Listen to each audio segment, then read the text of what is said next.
L'islam, religion de la beauté. La beauté de la création est notre principal objet de méditation. Dans le Coran, Dieu nous incite à méditer sur la beauté et la perfection de la création,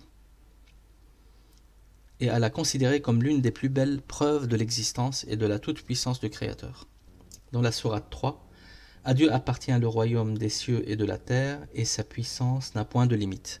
En vérité, il y a dans la création des cieux et de la terre, et dans l'alternance de la nuit et du jour, tant de signes pour des gens doués d'intelligence, qui, debout, assis ou couchés, ne cessent d'invoquer Dieu et de méditer sur la création des cieux et de la terre en disant « Seigneur, ce n'est pas en vain que tu as créé tout cela. » Dieu nous incite également à préserver la beauté et l'ordre qu'il a créé. Dans la sourate 7, « Ne se met pas le désordre sur la terre après que l'ordre y a été établi. »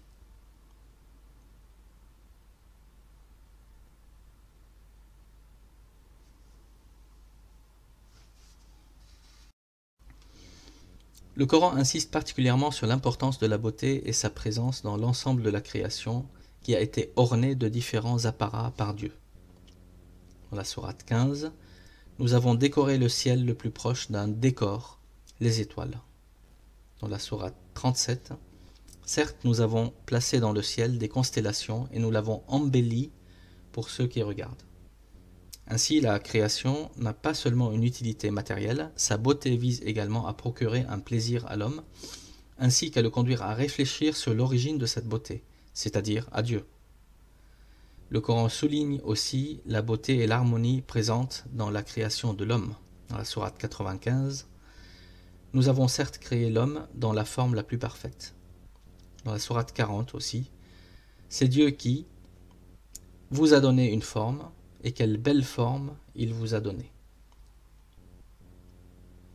Enfin, Dieu rend beau certains actes et réalités, comme la foi dans le cœur des hommes, afin de les y guider.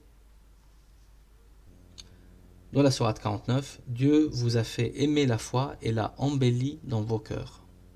À la fois extérieure et intérieure, la beauté, telle que décrite dans le Coran, couvre l'ensemble des aspects de la création.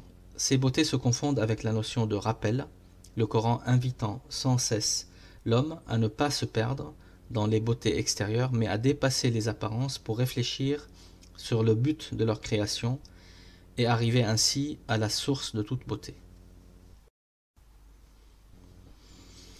L'islam incite aussi à montrer la beauté et à en être reconnaissant à Dieu. Évidemment, montrer la beauté qui nous a été offerte par Dieu ne doit pas s'accompagner de glorioles ou d'excès.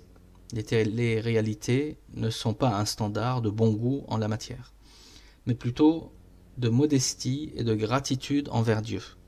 Le prophète, paix et salut sur lui, a dit « N'entrera pas au paradis quiconque a le poids d'un atome d'orgueil dans son cœur. » Un homme a dit « Et si un homme aime les beaux vêtements et les belles chaussures ?» Le prophète répondit « Dieu est beau et il aime la beauté. L'orgueil, c'est de refuser la vérité et de regarder les gens de haut. » Dieu aime avoir les effets de sa bénédiction sur son serviteur. En résumé, le musulman doit être propre et soigné dans son apparence.